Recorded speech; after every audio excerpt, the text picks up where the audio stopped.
أقدم لكم قصيدة بمناسبة ولادة بنت أبيها السيدة فاطمة الزهراء سلام الله عليها ويوم الأم. ثبت عرج الإمام بتمرة الفردوس، بسفر معراج سيدنا انكشف صيته، طاعت للملوك ويشهد البرقان، العرب حيت له وانصاره وأهل بيته، نزل مركب هوانه وبشره للخير بمولد بنت أبوها ونشر تربيته، صارت له جسر تعبر عليها جواد، فك أسر العبيد وفرش مزويته، طفلة وشمس صارت تبرج من بعيد، وحافتها الأجانب حبها بانيته، نزل جبريل وحي من إله الكون، تتزوج بطل راسلها تهنيته، علي واسمه علي يتحدى كل فرسان،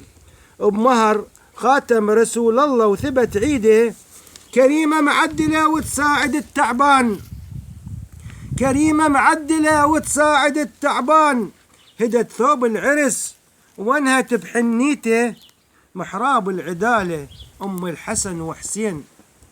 تباري الكل بشر لو يرخي شفيته،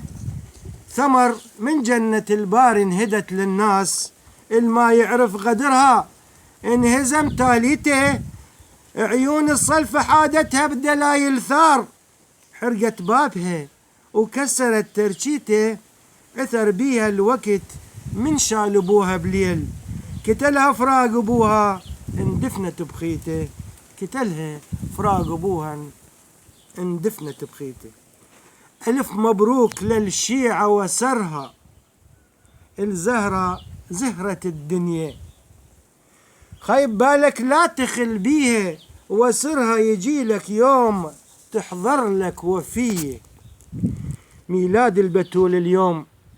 وعطر الجنة منها يفوح، عهد وياك ما ننساك، انت القلب